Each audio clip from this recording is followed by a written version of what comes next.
bienvenue à la grande édition de la télévision rwandaise. Les militants du PSD, Parti social-démocrate, se disent déterminés à continuer de participer à leur développement et à celui du pays dans son ensemble. Ils ont annoncé cette annonce donc lors d'une formation organisée ce samedi. Le récit de Patrick Nilidandi. Cette formation a pour thème le rôle des femmes, membres du parti PSD, dans la mise en œuvre de la ligne politique et les objectifs du parti PSD dans la construction du parti et du pays dans son ensemble. Parmi les sujets traités lors de cette formation, il y a notamment les objectifs et les règles du parti PSD et la manière dont les femmes peuvent être davantage impliquées dans le programme de développement du pays en donnant la priorité à l'épargne et en réalisant différents projets.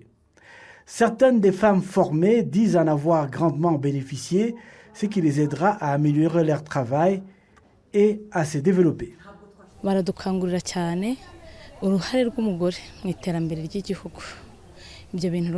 nous sensibilise sur le rôle de la femme dans le développement du pays. Ce message m'a fortement touché car dans ma vie quotidienne, je suis cultivatrice. Je cultive les pommes de terre et avec ma récolte, je vends au marché et j'approvisionne les greniers. Et nous approchons les microfinances pour financer notre projet. Chaque 3 mois, je parviens à produire 5 tonnes de pommes de terre, mais mon objectif est d'atteindre 10 tonnes. La secrétaire adjointe chargée de l'égalité au sein du parti PSD au niveau national affirme que l'épanouissement de la femme est le fondement du développement de la communauté et du pays.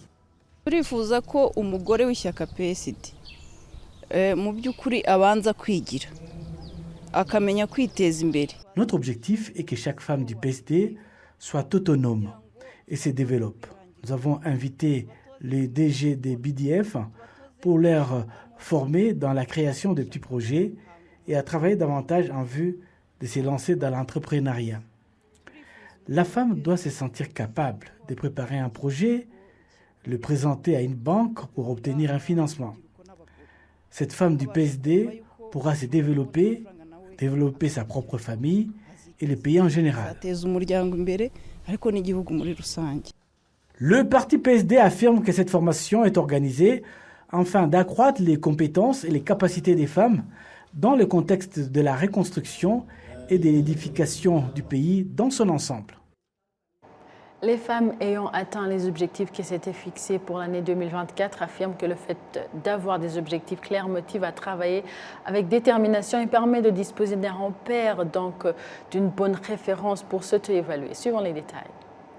Mutoni Sarah, une entrepreneure dans le domaine de la couture et de la création de mode, elle effectue une activité qu'elle a commencée en 2017. Elle raconte avoir débuté son boutique en travaillant aux côtés d'autres couturières. Aujourd'hui, à la fin de l'année 2024, elle est fière d'annoncer l'ouverture de sa propre boutique de vêtements, un atelier de couture ainsi que la création d'emplois pour plusieurs personnes. Ces réalisations font partie des objectifs qu'elle s'était fixés au début de cette année 2024. Mon objectif était d'avoir en stock des produits et articles que je vends afin que les clients puissent les trouver prêts à l'achat. Je souhaite également élargir mon équipe et agrandir l'espace dans lequel nous travaillons. Je voulais séparer la boutique des machines de couture. Je suis donc heureuse du fait que j'ai atteint mes objectifs. Irangunda Rachel, également une femme fière d'avoir atteint l'objectif qu'elle s'était fixé cette année, a pu ouvrir un café alors qu'à la base elle servait seulement du café et que les clients venaient sans pouvoir s'asseoir. Aujourd'hui, elle raconte ce dont elle est fière. J'avais un objectif d'avoir un espace où les clients puissent s'asseoir lorsqu'ils viennent acheter du café. Il y a alors maintenant une place pour 50 personnes. Je remercie Dieu d'avoir atteint mon objectif. Et à la base, j'avais un employé, maintenant j'en ai 10. Mutoni Sarah et Irangunda Rachel disent que se fixer des objectifs et les atteindre dans l'année les a poussés à aller de l'avant car elles se battaient pour que l'année ne se termine pas sans avoir réalisé ce qu'elles s'étaient engagées à faire, ce qui les a poussées à travailler dur. Chacune d'elles affirme également que cela leur a donné l'énergie nécessaire pour se fixer de nouveaux objectifs pour l'année prochaine. Les statistiques de l'Institut national de la statistique du Rwanda montrent que l'économie du pays a augmenté de 8,1% au troisième trimestre de 2024, ce que ces femmes ont accompli ainsi que d'autres Rwandais a contribué à la croissance économique du pays. Kabash Kaz, une fondation caritative en collaboration avec Raoula et d'autres partenaires, a apporté son soutien sous forme de matériel scolaire à plus de 1000 élèves du primaire en secteur de Masaka. Les détails c'est avec Patrick Nilidandi. Des nombreux élèves contactés viennent de familles en difficulté financière qui ont parfois du mal à obtenir du matériel scolaire pour permettre à leurs enfants d'étudier. Pour cette raison, couplée à la conviction que l'avenir appartient aux jeunes, Kabash Kaz et ses partenaires ont choisi de célébrer la période des fêtes avec ses enfants en leur offrant du matériel scolaire alors qu'ils se préparent à commencer l'école au cours du mois prochain. C'est quelque chose que nous faisons chaque année. Mais la raison pour laquelle nous soutenons les enfants scolarisés est que l'avenir leur appartient et qu'ils pourront servir la société en tant que grands médecins et autres professionnels dans d'autres secteurs. De plus, le secteur de l'éducation dans notre pays est un secteur clé. Mais certains enfants défavorisés risquent d'abandonner l'école en raison du manque de matériel scolaire. Comme d'habitude, j'ai mobilisé mes amis et d'autres partenaires pour que nous puissions aider un grand nombre de ces enfants. Notre objectif est d'aider le plus grand nombre possible d'enfants à retourner à l'école et à travailler en équipe pour soutenir le gouvernement, car nos dirigeants ne peuvent pas résoudre tous les problèmes à eux seuls. Les parents et les élèves qui ont reçu ce soutien ont exprimé leur gratitude. Je suis content du matériel scolaire que j'ai reçu. Ils m'aideront dans mes cours alors que je me prépare à assurer et à passer les examens nationaux. Monsieur Mutsinzi Antoine, secrétaire exécutif du district de Kichukiro, a encouragé les parents à soutenir leurs enfants pour s'assurer que ce qu'ils ont reçu est bien utilisé. L'éducation est le plus beau cadeau et nous sommes reconnaissants envers cette équipe. Nous encourageons tout particulièrement les parents à participer activement aux activités d'apprentissage de leurs enfants et à les aider à protéger ce qu'ils ont reçu. Cette équipe assurera également le suivi de ces élèves dans leurs écoles respectives. Au total, 1000 élèves du primaire ont reçu des cahiers d'exercice, des cahiers de dessin, des stylos et des crayons, ainsi que des kits mathématiques. Les responsables au sein de la ville de Kigali affirment que l'étude de rénovation et d'agrandissement de la gare routière de Nyabugogo est très avancée au point où les travaux peuvent déjà démarrer d'ici au début de l'année prochaine 2025. Patrick Nidandi nous fait le point. La gare routière internationale de Nyabugogo qui relie Kigali, la capitale avec le reste du pays, mais aussi avec les pays limitrophes, reste la principale du pays. Compte tenu du trafic intense et des embouteillages sur ce centre, il s'avère plus que nécessaire de la rénover, d'y construire des infrastructures qui vont avec l'air du temps. Elle est devenue exiguë, alors que le nombre de véhicules ne fait qu'augmenter, ainsi que des passagers. Cela crée des embouteillages monstres. Les souhaits de la population, si c'est possible, si l'État rwandais a les moyens, que cette gare soit agrandie avec des infrastructures nouvelles et modernes. Cela va certainement améliorer la mobilité ici. Les passagers pourront plus facilement se retrouver avec la destination des bus, soit vers Gassiata, Remera et Kimirongo, ainsi que des bus qui allant vers Kabuga. Pour le moment, ces bus sont trop serrés, difficiles de connaître les différentes destinations.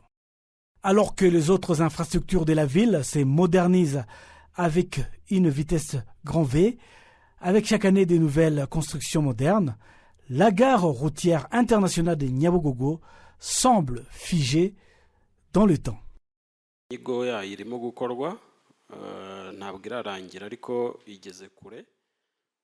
L'étude de faisabilité de la modernisation de cette gare est très avancée et l'une des priorités est la modernisation des routes avoisinantes.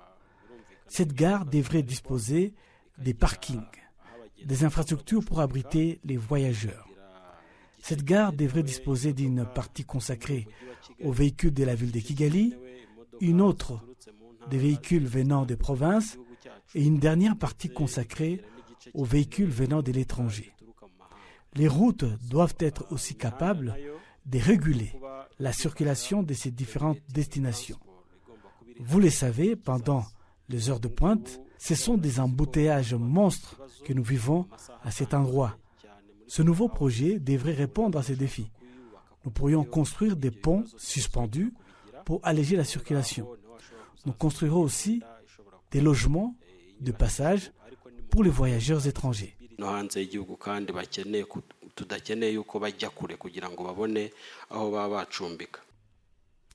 Dans son plan de rénovation et de modernisation de la capitale, les responsables de la ville de Kigali ont indiqué vouloir construire plus de 100 km de routes bitumées qui seront donc construites et les carrefours seront rénovés avec des ronds-points qui correspondent à la physionomie d'une ville moderne, et cela permettant de réduire les embouteillages. Des travaux de rénovation et d'agrandissement sont prévus au début de l'année prochaine en 2025 et coûteront entre 100 et 150 millions de dollars américains, soit plus de 140 milliards de francs rwandais. Quittons un peu Kigali pour parler de la population vivant tout au long de la nouvelle route goudronnée Nyagatare-Galama-Rukomo-Gicumbi qui confirme que sa construction est une solution à leur développement et cela encourage le progrès de cette région. Cette route relie d'un même côté les districts de Nyagatare, Gatsibo, Gicumbi et Rulindo, mais c'est aussi donc cette partie du pays à la ville de Kigali depuis son inauguration en 2023. Outre ses avantages en termes de déplacement, cette route a offert des opportunités aux entrepreneurs locaux sur la base d'un exemple du district de Gatsibo. Le long de cette route se trouvent des motels, des bars et d'autres commerçants vendant de la viande grillée aux voyageurs qui passent par cette route. Ils indiquent tous que cela a boosté leurs affaires. Cette route a également contribué à l'économie du district de Gatsibo car elle a conduit à la construction de nombreuses maisons commerciales qui, selon le vice-maire de ce district en charge de développement économique, Sekanyang Jean-Léonard, cette infrastructure permettra l'augmentation du nombre de ces activités commerciales.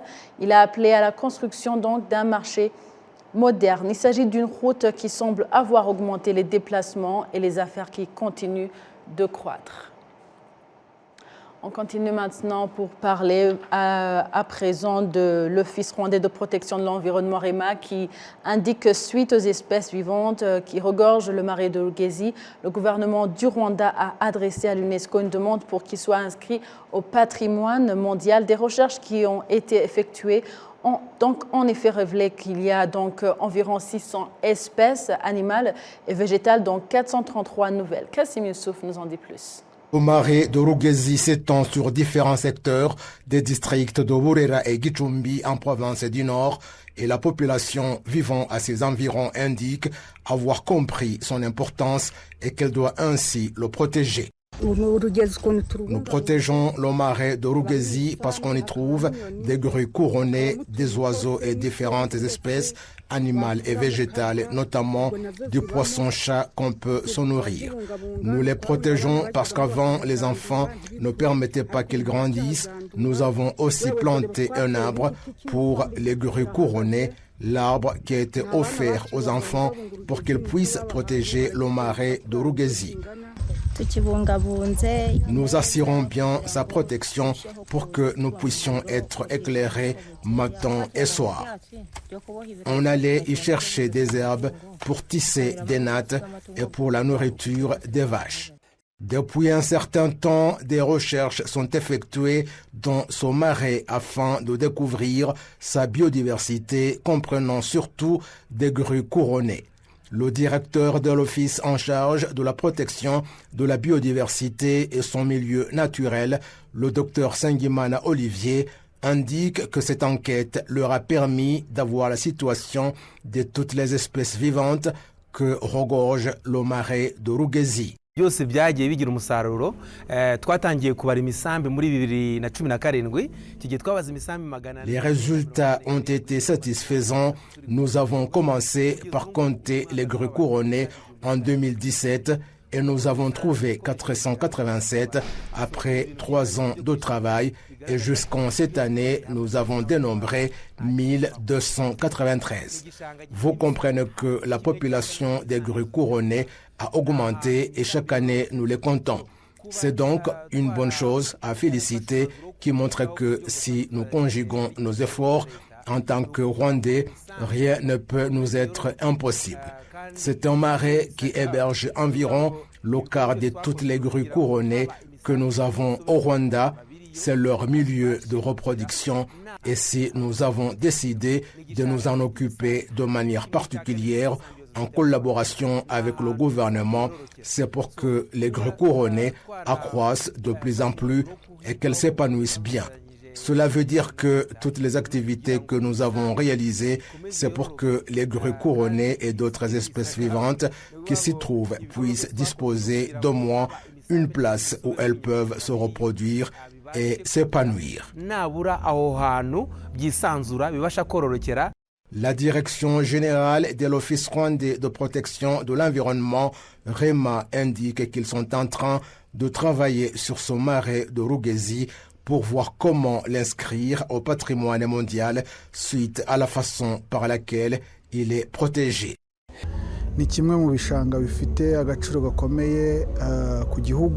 C'est l'un des marais qui revêtent une grande importance pour le pays, tant en ce qui concerne la préservation de la biodiversité ou qu'il donne de l'eau dont on pourrait se servir pour la production de l'électricité. C'est pour cette raison que le pays a décidé de l'inscrire au patrimoine mondial où le marais de Rugezi est connu comme réserve naturelle au niveau mondial. Cela est donc pour nous un devoir de le protéger davantage tout en poursuivant nos recherches pour découvrir ce qu'il contient parce que plus on protège le marais, plus la biodiversité augmente. Le marais de Rugezi s'étend sur 6730 hectares à travers 8 secteurs et constitue à lui seul la source de 4 centrales électriques.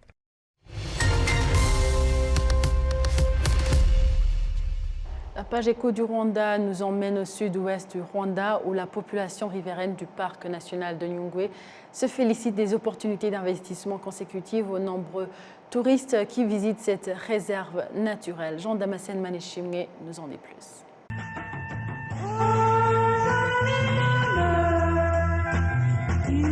Les merveilles du Rwanda sont multiples. Le parc national de la Kagera, plus à l'est du pays, juste à la frontière rwando-tanzanienne, est l'une des réserves naturelles les plus pittoresques d'Afrique. De l'est du Rwanda passe au plus loin au sud-ouest du pays pour découvrir un autre endroit non moins attrayant, le parc national de Nyungwe.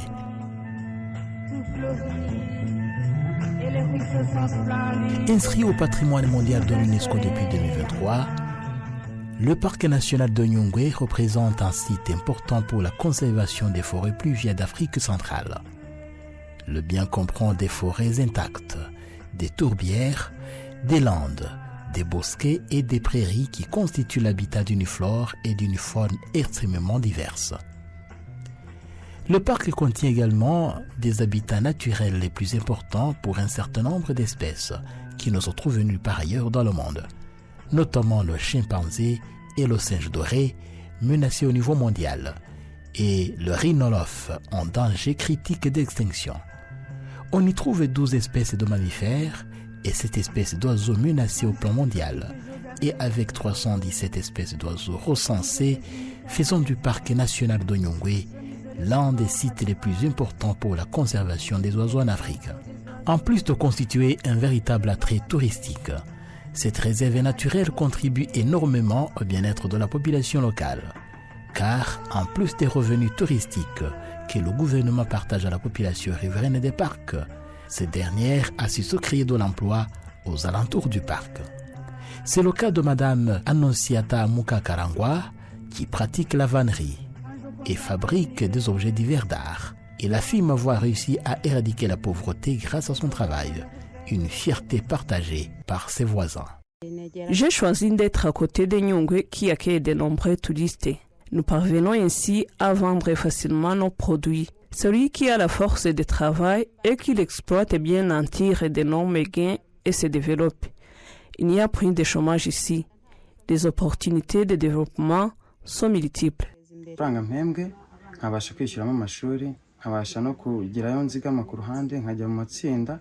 J'ai réussi à payer mes frais de scolarité et à faire de l'épargne au sein des tontines auxquelles j'adhère.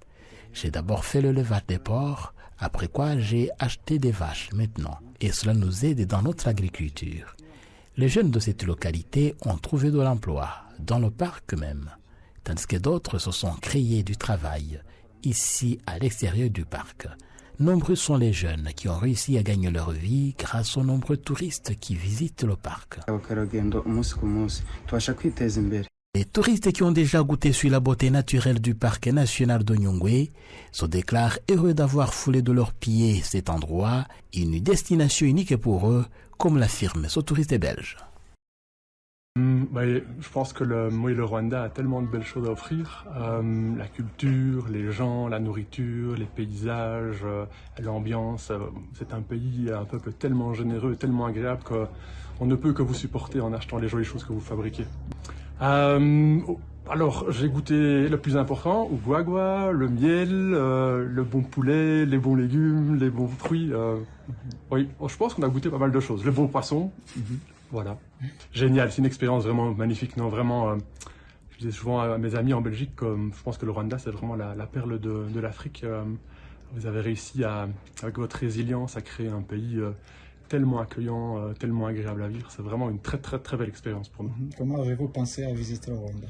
Alors, on a de la chance d'avoir une partie de notre famille, notre belle famille, qui est rwandaise, belgo-rwandaise. Et donc, on a fait le pas il y a 6 mois de venir une première fois et on a été obligé de revenir une deuxième fois tellement on est tombé en amour de ce pays. Alors, on va à Boutaré parce que j'ai visité un ami belgo-français qui a un projet d'apiculture ici à Boutaré. Et comme je suis également apiculteur, je voudrais un peu voir comment ça se passe. Voilà, quand un apiculteur rencontre un apiculteur, on aime bien, on parle, on goûte le miel. Et vous avez des miels fabuleux ici au Rwanda. Un jour contempler l'univers, jonché de mystère, et que je vois les merveilles de l'époque où je vis. Je remercie le bon Dieu qui m'a donné la vie, l'ouïe, le goût pour tout. À l'extérieur du parc national de Nyungwe, la population du district de Nyamasheke, nous sommes à l'ouest du Rwanda, a initié un tourisme culturel qui ne cesse de fasciner les touristes heureux de découvrir les particularités de la culture rwandaise. 9 des 15 secteurs du district de Nyamasheke sont riverains du parc national de Nyungwe. Et mes connaissances seraient élargies, telle est ma soif et jamais assouvie.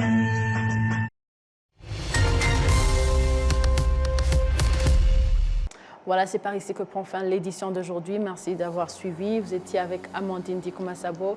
À la prochaine édition, portez-vous bien.